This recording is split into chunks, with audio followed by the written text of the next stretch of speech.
Ei, gente, tudo bem? É um prazer estar de volta aqui falando sobre literatura com vocês. A gente está indo organizar agora, dentro do âmbito do Sarauzinho, um evento no bar Ponta de Areia, que é tocado pela Jennifer Brandão.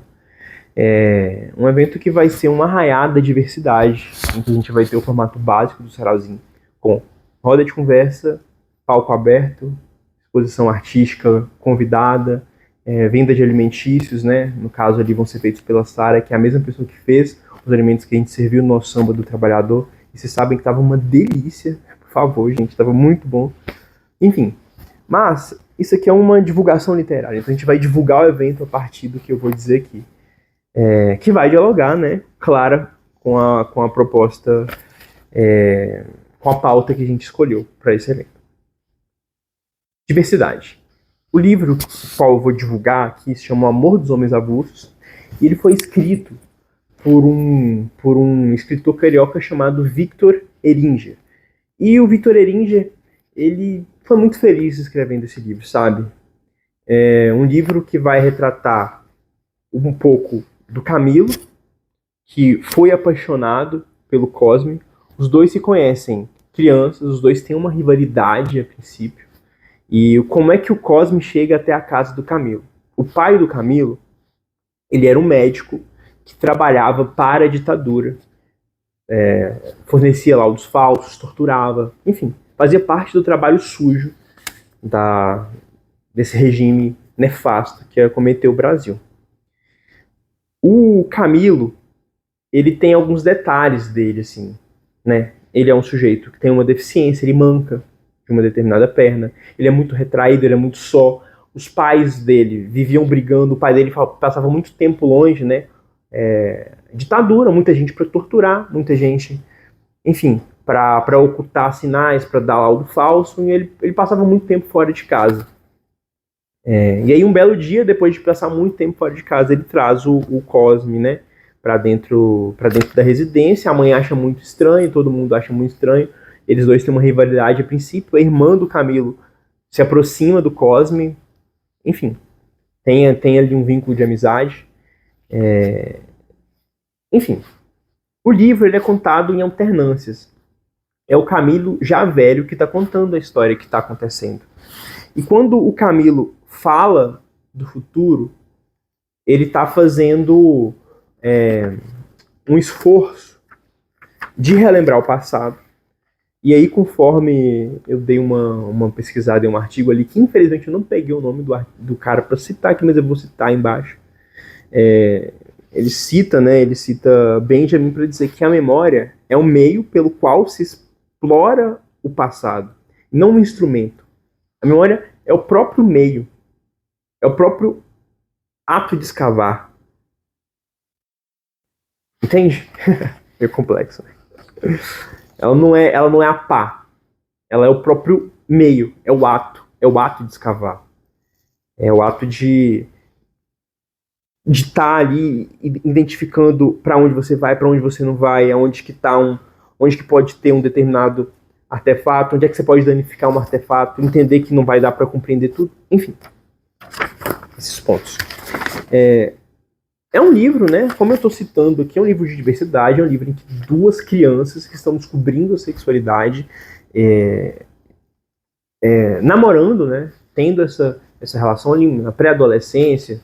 E aí uma coisa interessante do livro é que o fato dos dois serem gays não tem muita relevância, assim, a princípio. O que importa é que os dois estão descobrindo a sua sexualidade. Os coleguinhas, a princípio, estranham, mas como o Cosme é um cara muito desembolado, muito agilidoso, e ele protege, assim, muito o Camilo. E ele é uma liderança, então ele é muito bem aceito. Aquilo é visto como uma coisa natural, e acaba que é como se os dois fossem, né, como vídeo padrão, como se fossem um menino e uma menininha que estão ali começando a se conhecer, a namorar, não tem nada além disso. O que predomina muito no livro, além da questão de identidade de o Cosme e de o Camilo ser gay, é o fato da solidão que surge a partir de um marco que acontece. Que é um spoiler, gente. É um spoiler. Enfim. Aí eu já não sei se eu falo, Caraca, se você for contra spoiler, para o vídeo aqui, não vem mais não. Beleza? Se já tiver te interessado até aqui, não vem mais não. Tá bom, vou modificar um pouco. O Cosme ele vai ser vítima de uma grande violência. Isso vai afetar todo o andamento do livro, afetar a vida do Camilo. E vai acontecer no futuro de o Camilo ter contato com uma criança que é neta da pessoa que vai ter cometido aquela violência com o Cosme, sabe? E aí ele, enfim, vai ter uma relação com aquela criança, essa criança vai na casa dele, vai ter, como é que se diz? Vai ter uma relação, assim, de amizade com aquela criança, assim. Mas fica uma coisa meio tensa, porque você fica pensando que ele vai vingar o amor da vida dele, sabe? Que passou por aquela situação. Enfim. É um livro muito bonito, muito poético, muito bem escrito. Ele tem neologismos que, do meu ponto de vista, são fofíssimos, são incríveis. E é um livro que vai falar sobre a descoberta da sexualidade dos dois. Sem uma repressão, sabe? Eles não tiveram a sexualidade deles reprimida por ser gay, até o fato que acontece com o Cosme, mas que assim, é como se fosse uma fatalidade que não seria previsível, porque eles não estavam sofrendo com isso, entende? Mas aconteceu. A gente vive numa sociedade machista, uma sociedade violenta contra identidades diversas. Enfim, aconteceu. Enfim, aconteceu. E o que aconteceu com ele acontece com outras pessoas. Acontece com pessoas trans, com LGBTs. Enfim, né, gente? Spoiler, né? Ele vai ser vítima de... Acho, velho. Não vou falar. Quem vai ter que ler, vai ter que ler.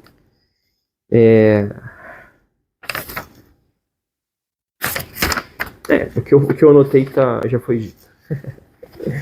O livro, ele vai se passar nesse contexto da ditadura. O pai do Cosme vai ter sido, né, o pai do Camilo vai ter sido um sujeito torturador, que dentro de casa tratava os filhos bem, sabe? Aquela coisa, né? O cara é um monstro do lado de fora, humilha, mata, tortura, arranca dedo, arranca língua, fura olho, enfia cobra, sabe? Esse tipo de coisa que torturador faz. Mas dentro de casa ele era tranquilo com os filhos, cuidava bem, né? Apesar desse vazio, desse afastamento muito grande que existia. Enfim. E o livro ele tem algumas marcações. Por exemplo, tem um carimbo que aparece no livro que diz: a Revolução de 64 é irreversível e consolidará a democracia no Brasil. A gente sabe que isso é balela.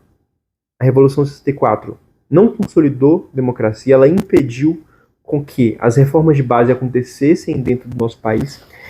As reformas de base que entregariam uma quantidade absurda de diferenças nas instituições. Bancariamente, os bancos seriam pensados de outro modo. Midiaticamente, as mídias seriam pensadas de outro modo. A economia seria pensada de outro modo. E a gente poderia, nesse momento, estar muito mais próximo da China em termos de evolução econômica, sabe?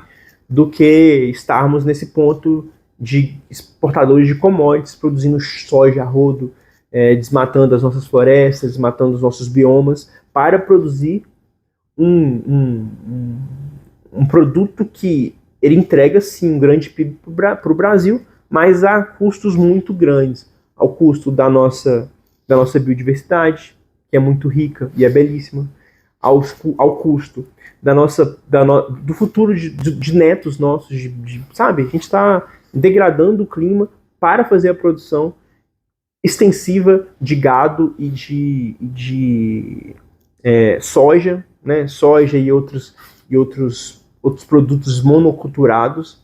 Enfim, gente, é um pouco sobre isso o livro. Espero que tenha sido um vídeo interessante, né? Eu não sei fazer vídeo curto.